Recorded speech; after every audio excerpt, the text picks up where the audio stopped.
नहमदुहु व नसल्ली अला रसूलिहिल करीम अम्मा बाद फ़ाऊज़ु बिल्लाहि मिनश्शैतानिर रजीम बिस्मिल्लाहिर्रहमानिर्रहीम। मौजूद सामीन अस्सलाम वालेकुम। आज हम बात करेंगे कि दाब्बतुल अर्ज़ क्या है, ये ज़मीन से क्यों निकलेगा, किस जगह से निकलेगा और ये कैसा दिखेगा। ये सब कुछ आज आपको इस वीडियो से पता चलेगा, जिसके लिए ज़रूरी है कि आप हमारी वीडियो को पूरा देखें ताकि आपके इल्म में इजाफ़ा हो। दाब्बतुल अर्ज़ एक अजीबो गरीब जानवर है जो ज़मीन से निकलेगा और लोगों से बातें करेगा। ये क़यामत की बड़ी बड़ी निशानियों में से एक निशानी है। कुरान पाक के अलावा बहुत सी अहादीस में भी इसका ज़िक्र मौजूद है। मसनद अहमद में हज़रत हुज़ैफ़ा रज़ियल्लाहु तआला अन्हु से रवायत है, वो कहते हैं रसूलुल्लाह सल्लल्लाहु अलैहि वसल्लम ने इरशाद फरमाया कि क़यामत तब तक नहीं आएगी जब तक तुम ये निशानियाँ ना देख लो। उन निशानियों में आप सल्लल्लाहु अलैहि वसल्लम ने इरशाद फरमाया कि 3 ऐसे बड़े ज़लज़ले आएंगे जिसमें ज़मीन के 3 बड़े हिस्से बिल्कुल निस्तो नाबूद हो जाएंगे। इनमें से एक हिस्सा मशरिक़ की तरफ होगा, एक मगरिब की तरफ और एक जज़ीरा अरब में। नबी करीम सल्लल्लाहु अलैहि वसल्लम ने इरशाद फरमाया कि एक धुआं होगा जो पूरी रोए ज़मीन में फैल जाएगा, जिसे अद्दुखान कहा जाता है। और फिर आपने इरशाद फरमाया कि क़यामत की बड़ी निशानियों में से एक ये निशानी होगी कि मुल्क यमन में एक आग लगेगी और लोगों को ये आग मैदान महशर में ले जाएगी। दाब्बतुल अर्ज़, दज्जाल, ईसा अलैहिस्सलाम का नाजिल होना, याजूज माजूज और आखिर में सूरज का मगरिब से निकलना, ये क़यामत की सबसे बड़ी और करीबी निशानियां हैं। सूरज का मगरिब से निकलना क़यामत की आखिरी निशानी होगी। इसके बाद तौबा के दरवाजे बंद हो जाएंगे। दाब्बतुल अर्ज़ का ज़मीन से निकलना कुरान पाक से भी साबित है।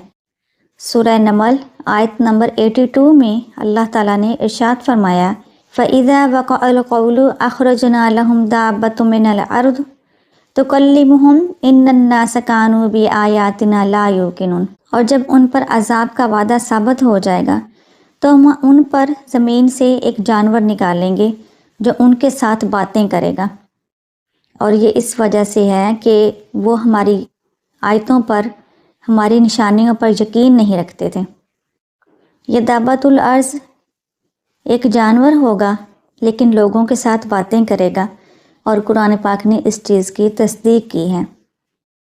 जिस रोज़ सूरज मगरिब से निकलेगा उसी दिन या उससे अगले दिन ज़मीन से अजीब व गरीब जानवर निकलेगा।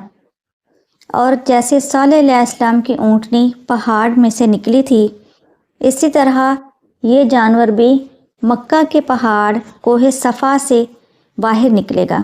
कोहे सफ़ा को फाड़ता हुआ जब ये बाहर आया तो इसने अपने सर से मट्टी झाड़नी है और झाड़ते हुए ये हरम काबा में चला जाएगा और हजर अस्वद और मकाम इब्राहीम के दरमियान जाके खड़ा हो जाएगा। लोग इस अजीबो गरीब जानवर को देखकर वहाँ से भाग जाएंगे, लेकिन एक जमात वहीं पर रह जाएगी। दाब्बतुल अर्ज़ इस जमात के तमाम लोगों के चेहरों को सितारों की तरह रोशन कर देगा। उलमा कहते हैं कि ये जमात ईसा अलैहिस्सलाम और उनके साथियों की होगी और ईसा अलैहिस्सलाम उस वक्त खाना काबा का तवाफ़ कर रहे होंगे और उसके बाद हर काफिर के चेहरे पर काफिर की मोहर लगा देगा।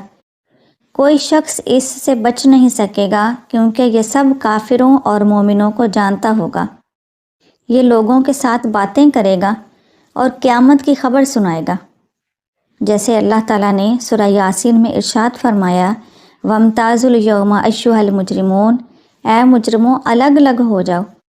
तो ये फ़ैसला अल्लाह ताला ने हिसाब किताब के बाद करना था, लेकिन जब दाब्बतुल अर्ज़ आ जाएगा तो अभी क़यामत शुरू नहीं होगी, हशर नहीं लगेगा, उससे पहले ही ये फ़र्क बता देगा और काफिरों और मोमिनों को अलग अलग कर देगा। इसके निकालने में हिकमत ये है कि जो लोग क़यामत को नहीं मानते वो दुनिया में ही मान लेंगे कि जो कुछ अंबिया ने कहा वो सच था, लेकिन उस वक्त उनका ईमान लाना उनको फ़ायदा नहीं देगा। دابۃ الارض کے پاس موسیٰ علیہ السلام کا عصا ہوگا اور سلیمان علیہ السلام کی انگوٹھی ہوگی۔ یہ دونوں چیزیں بہت متبرک ہیں کیونکہ ان دونوں چیزوں کا تعلق انبیاء کے ساتھ ہے، اور اللہ تعالیٰ کے حکم سے یہ دونوں مقدس چیزیں دابۃ الارض کے ہاتھ میں ہوں گی۔ دابۃ الارض کافروں کی ناک پر اس عصا کے ساتھ مہر لگائے گا اور مومنوں کے چہرے پر حضرت سلیمان علیہ السلام کی انگوٹھی کے ساتھ مہر لگائے گا، یہاں تک کہ ایک دسترخوان پر بیٹھے کافر اور مومن کی پہچان ہو جائے گی۔ دابۃ الارض جو ہے اس کا سر بیل جیسا ہوگا اور اس کے سر پر سینگ ہوں گے۔ اس کا چہرہ تقریباً انسانوں سے ملتا جلتا ہوگا، اس کے پاؤں اونٹ جیسے ہوں گے اور جسم پر لمبے لمبے بال ہوں گے۔ اللہ تعالیٰ سے دعا ہے کہ اللہ تعالیٰ ان فتنوں سے ہمیں بچنے کی توفیق عطا فرمائے، اللہ قیامت کی ہولناکیوں سے بچائے۔ وآخر دعوانا ان الحمد للہ رب العالمین۔